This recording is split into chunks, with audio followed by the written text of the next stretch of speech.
terjadi karena kita akan langsung meluncur kali ini menuju Bermuda. Let's go Survivor, kita bakal ngeliat untuk garis pesawat di Bermuda dan kita juga bakal ngeliat ini posisi di hangar di area Blue Zone-nya sudah ada tim dari Morph. Bahkan sudah terpantau ada satu orang dari MPO Brio. Brian Yo ya, kenapa jadi Brio ya? Singkatan ya Brian Yo ya, ini kayaknya bisa deh ini si Brian Yo. Tapi kayaknya Brian Yo cukup menarik dirinya gak sih? Oh enggak, masih terlihat terpantau. Coba untuk mencari informasi lebih lengkap lagi untuk anak-anak dari Morph yang baru aja buyah. Dan mungkin dari Brian Yo coba untuk mengambil lootingan aja, baru deh mereka menuju ke arah Clock Tower dan coba untuk bertahan di area sana. Tapi kalau berbicara tentang Clock Tower harusnya di sana ada Bigetron, namun Abai, oh my god, Abai sudah mengeluarkan tembakannya duluan, tapi ada predik yang cukup baik dengan kepala yang langsung tertembak begitu saja. Bahkan Mizu, Kage, Indra berhasil untuk mendapatkan satu personel dari RRQ. Betul, kalau kita melihat memang tadi Clock Tower sedikit sepi. Biasanya kan ada kontes tuh Bigetron.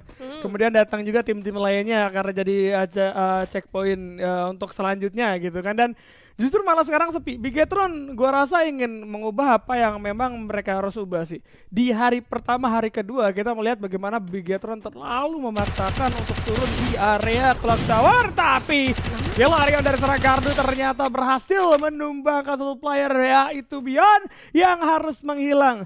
Bion memang harus berpisah dengan teman-temannya karena ini udah jadi kebiasaan EVO split 3-1 agar bisa mendapatkan resource yang lebih maksimal. Namun kali ini hal yang dilakukan sama Bion justru harus membuat dirinya menghilang dengan begitu cepat karena Onyx. Dia tuh rotasinya cepet banget, mereka nggak terlalu lama untuk melakukan looting di satu tempat. Riverside atau Nurekdam ini benar-benar mereka sambangi setelah mereka turun.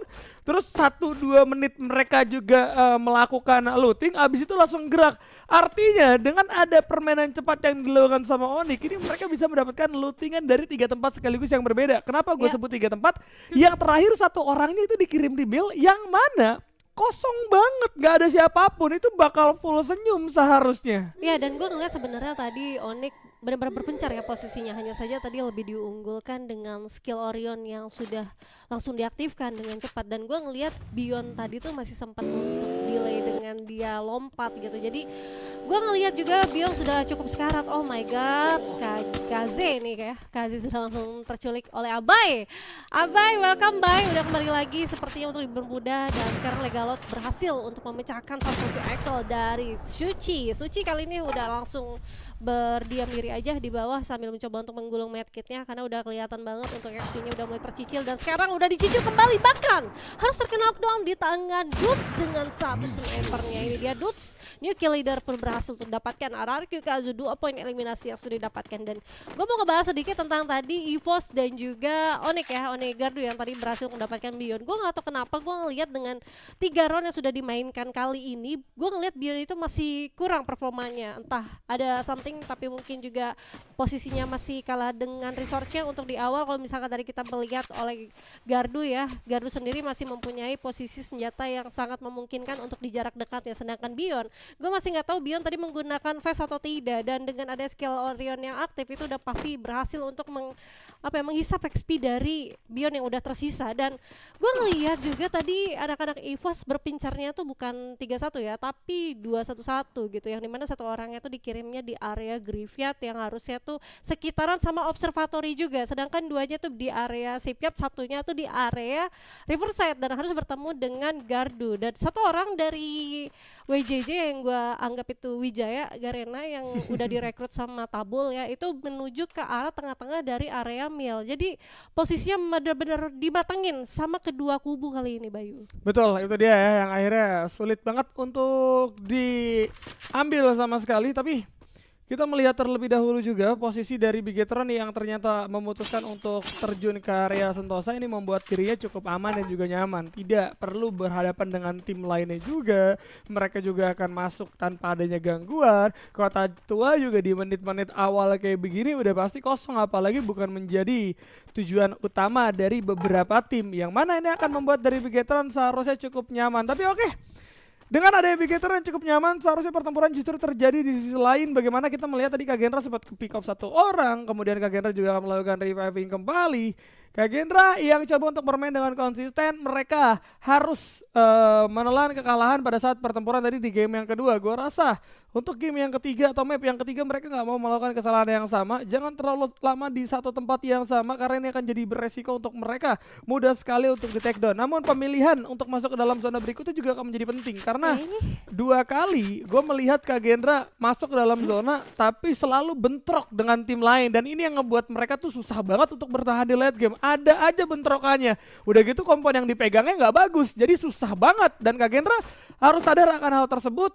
Bisa diminimalisir untuk di map yang ketiga kali ini. Ya karena udah tersisa beberapa round aja. Yang artinya Kak Gendra tuh masih bisa untuk mengamankan 6 slotnya untuk ke babak grand final. Jadi agak disayangkan kalau misalkan harus tertumbang lagi untuk di early-nya ya. Untuk apalagi di Bermuda. Dan gue ngeliat walaupun tadi satu orang sempat terculik tapi dengan posisi Kak Gendra yang menarik diri dari Mark dan mencoba untuk menguasai area Pecinok, akhirnya berhasil untuk melakukan revive terhadap satu orang yang berada di area emas. Namun kali ini ada Obi Maybe yang sudah akan dikelilingi oleh sang lawan, namun Azriel udah kalah flashnya, harus ditumbangkan begitu saja. Langsung di end dengan mendapatkan 1 poin eliminasi tambahan dari Maybe kali ini. Namun adanya daya ledak yang sudah diberikan oleh sang Bigetron membuat Modra Fight harus terkenok begitu saja. Masih berlanjut, ada seorang Modra yang kali ini bakal coba langsung diendakan begitu cepat. Maybe coba untuk berputar, dapetin satu ternyata. Tapi bukan dari serang Maybe, dari bantuan temannya yaitu seorang Rama atau Teguh. Namun satu player dari Bigetron yang berada di rumah kali bakal coba dijepit. Kali ini bertahan nampaknya dengan kemudahan keluar yang begitu minimal karena Swap tidak memiliki resource yang begitu banyak. Gak bisa selamat Bigetron Delta yang mereka pikir mereka akan aman dari arah Sentosa justru malah langsung menghilang di posisi ke-11 karena mereka ditutup jalannya oleh OP Griffin kali ini. Kelihatan ya sebenarnya anak-anak Bigetron masih belum menguasai di area patahan. Dengan mereka checkpoint harus berhadapan dengan teman-teman dari OP yang notabene OP itu berada dari area pinggiran yaitu Keraton. Jadi lebih unggul dari Keraton dengan gua rasa dengan Keraton yang posisinya coba dapatin satu rumah aja dengan lootingan minimalis. Jadi mereka coba untuk berburu naik ke atas dan posisi dari Bigetron mereka masih belum menguasai area grounding dan mungkin dengan posisi yang tersurprise tadi sempat kelihatan juga Azriel masuk sendirian walaupun harus berhadapan dengan Maybe tadi dengan banyaknya global yang sudah terpop up artinya Azriel kehilangan momentumnya dan harus diculik dengan begitu cepat oleh Maybe dan di sana Maybe sempat langsung menutup global begitu aja masih mencoba untuk mencari informasi di manakah letak sang teman-teman dari Bigetron yang tersisa. Ternyata tidak ada backupan sama sekali tadi seorang Azriel ya. Jadi mau nggak mau Azrielnya juga harus terkena begitu aja dan mungkin informasi dari Azriel di sini satu orang tapi nggak ada yang coba untuk langsung ngeras posisi dari Maybe walaupun tadi gua ngeliat Maybe dia udah cukup sekarat gitu. Nah ini dia momentum timing yang agak disayangkan dari Bigetron kenapa nggak langsung berhadapan kalau misalkan niatnya memang pengen perang gitu Bayu. Tapi kali ini kita langsung berpindah aja kali ya di Katulistiwa karena sepertinya sang macan putih sudah terlihat dari atas sana sedangkan dari GRC ini bakal mencoba berhadapan dengan anak-anak dari Mor.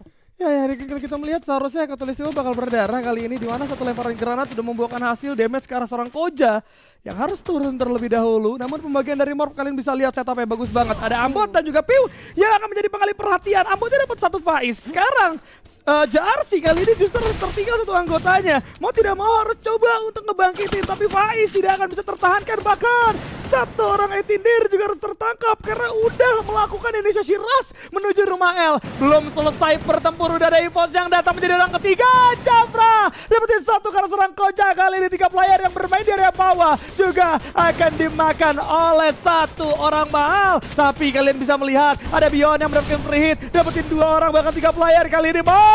Benar-benar kewalahan. Satu player mereka tumbang, tarik ke arah belakang nampaknya akan menjadi objektif utama karena Evo sudah mulai nempel ke dalam rumah L. Kali ini Ambos coba untuk menjaga sisi kanan, namun di sisi kiri juga ada tim lainnya. Piu membuka keluar, langsung menghilang. Ada jepitan dari arah belakang yang membuat akhirnya Morph kali ini benar-benar sulit karena Abax sudah mengamankan sisi garasi. Morph harus tumbang di posisi ke-11, tidak bisa bertahan. Namun belum usai, 5 poin eliminasi nampaknya masih belum cukup. Dimana kalau kita melihat Evo seharusnya sadar ada tim lain yang berada di sisi atas, namun keputusan yang diambil oleh Evo adalah santai dulu.